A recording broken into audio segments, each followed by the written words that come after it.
Natalie Nunn. Natalie Nunn. Hi, everybody, and this is week 2 of World of Street Woman I'm gonna get the whole title by the end of this series, but welcome to this show. Now, after this recap, I do have a lot to say about the editing. And for once, it's not necessarily about evil editing, which is very easy to do for some of the ladies on this, and I see it percolating. I see it happening. But I also know that these contestants are strong-ass women and mature-ass women and are going to be able to take it more than some of the fans are who are complaining. But yeah, it's not specifically about evil editing. It's just about bad editing. Choppy, weird, I don't know. Things weren't connecting. I was lost more than normal. My God, I was so hopeful in the first episode that this show is going to be consistently like... There just, to me, is some strange stuff going on behind the scenes. The editing is weird. Just something is really off about this season. I don't know what it is, but I'm going to talk a lot more about that after this.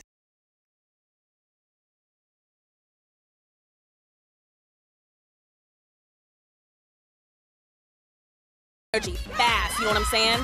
So I think Lip J came with it.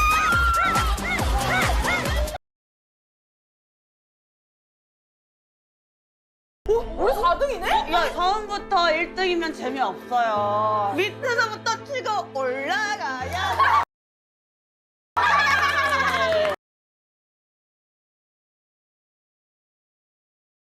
私、日本代表にチームいらないよねっていう。気にならなかった。まずは同じ日本人、同じ国の出身の人たちを。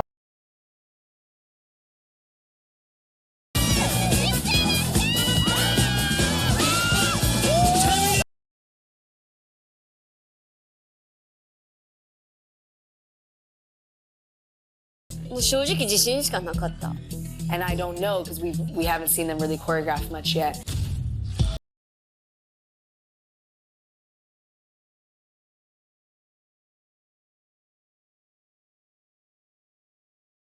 彼女のダンス見てもあんまりなんかヒップホップっていう感じはしなかったかも。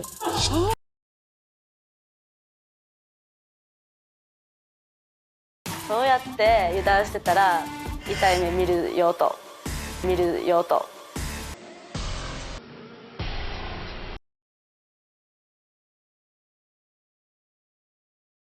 早く踊りたいっていう。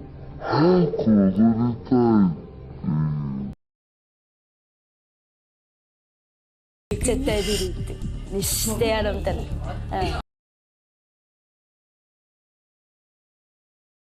To win our choreography to be in that class mission. Ooh. What is the class mission?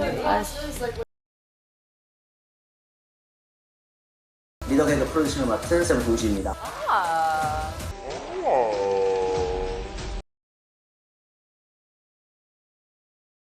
Kyoka stance, the only time I got it. I don't know if he's in the thing, we were like, that's it. Can't find somebody who can do whacking better than you as far as technique wise. 24? Yeah. Oh my God. That's actually not a bad number though. There's good formations you can do with that. Because we don't have any other choice but to win. We don't have any other choice but to win.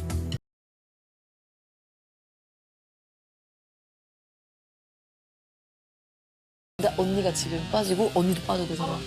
니에이가 참여를 할 수 없고 가비도 무릎을 다쳤어요. They also used more choreo from previous. They copied that.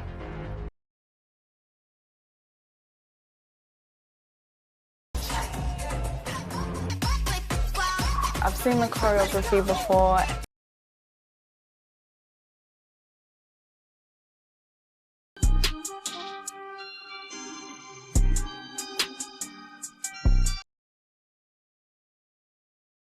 I knew she was going to do that move and repeat it.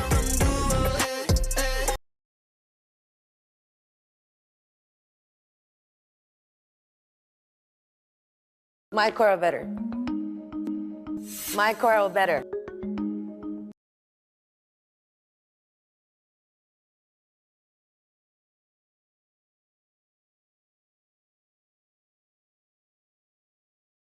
That'll be good.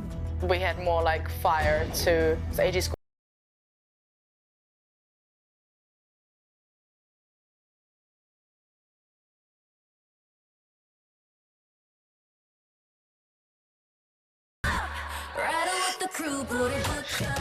Turn up! サングラスの使い方、そこからのパフォーマンスがすごく目を引いて、私たちもすごい刺激を受けました。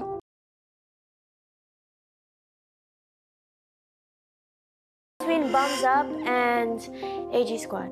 Are they picking the weakest?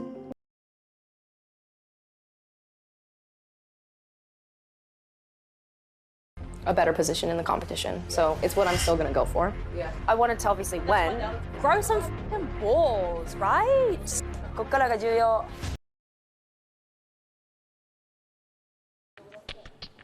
que sotti.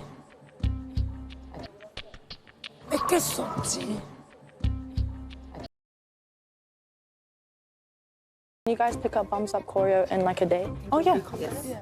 It's just annoying. That's okay. Those choreos work. Oh yeah. Yes. It's just annoying. I said that there's non-competition. 누가 1등 라이벌인 것 같아요?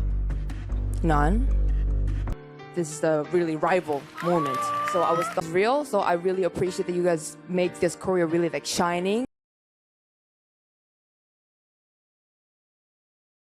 I do always try to stay positive, but that's not necessarily true. But I'm trying to stay positive about this show because the talent up in this show is, I mean, they always get great talent on this show. So that's why I am frustrated that they're not showing the talent they have. So let me start with Japan in this forced, well, it feels very forced rivalry between the two groups. But Osaka Gang is getting just like the weirdest edit for me because like, are they purposefully trying to make them the underdog team or they just, I don't know what, it is just getting old and stale for me because if you just watch the interactions between the two Japanese teams, when someone's getting shady, the other one's laughing and smiling. Like even the first few seasons of this show was all about that. It's about being, you know, that girl. But Osaka Gang is getting the edit like they don't know how to dance. But don't worry, Tokyo's getting a weird edit too. I'm like, do the editors know that there are more members on these teams other than Ibuki and Rie? I get they're both the leaders and like they have this little feud going on, but I think Kyoka got more lines than Marley, who is a leader. But speaking of Marley in Team US, whose name I actually forgot, I had to look up the group's name because they're just not really mentioned that much on the show. And I remember their name because like I think one of the girls said, called the group Monte. Monte. No, but speaking of Team Monty, you would barely know they're on the show. Like, did I miss the full thing of the logistics against Lip J? Because the way they started this episode, I felt lost as hell. I'm like, what clip are we on? I didn't even know what challenge we were on at some point. And again, can we show more Marley? Because I can tell that she knows how to read someone down, and she's touched on it before, and I saw it. It was cute. It was cute. And please show more of Fante. She was my MVP from the sidelines for last episode because she kept me entertained. And can someone also... Okay. How I should put this is that I saw this as a comment on, I think, YouTube or Twitter, but it said that, mind you, Motive is the most diverse group there. And I sat there and I'm like, okay. It is. And many people, including myself, are feeling like they do get the least screen time. So I'm just throwing that out there and you can make your own opinion if that's relevant or not. It's up to you. But then again, there were comments praising the diversity of the show, but I think the diversity they're mostly talking about is in terms of like shade ranges more so than race, which my God, both are important to represent because colorism is everywhere. I also remember seeing more logistics the first... Okay, speaking of logistics, thank y'all for helping me realize she was the one who went against that ray gun girl. When I tell you I watched it like 4 or 5 times, I don't know how logistics didn't laugh off that stage. She kept it professional. One of the more unimportant rants that I have right now is just that can they do something about the licensed music? Because they have to replace like half the songs. Aaliyah's always giving away what the real songs are because she's always lip syncing to them. Like I know she was rapping Cardi last week, but it is kind of unfair to the dancers when they're dancing to a certain song in real life and then it's shown and they're dancing to a different song. You know, like speaking of Cardi, it makes them look like they're trying to catch the beat. I don't know if this is money from CJ&M or MNET. Can y'all fork out some more money for the music licensing instead of investing in like 3,000 drones? And where did the drones go this episode? They were like their own castmate the first episode. But I mean, I get it though, because this show is being streamed worldwide on quite a few different actual networks. So copywriting is difficult enough if you're airing it just in one network. I cannot imagine the copywriting they'd have to go through. And the money, yeah, it probably would cost a lot of money, so I don't blame them there yet. But were y'all complaining last week about it? Because they put a notice at the beginning of this episode about the copyright.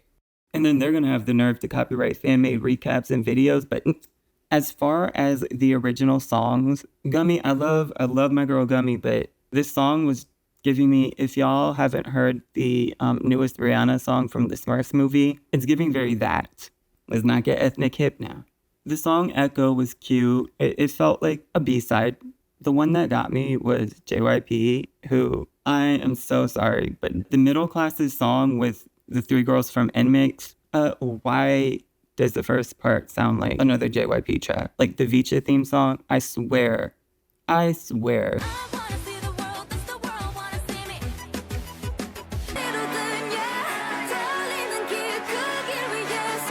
See, this is why we shouldn't invite JYP to places, because he just pees all over everything and makes it his.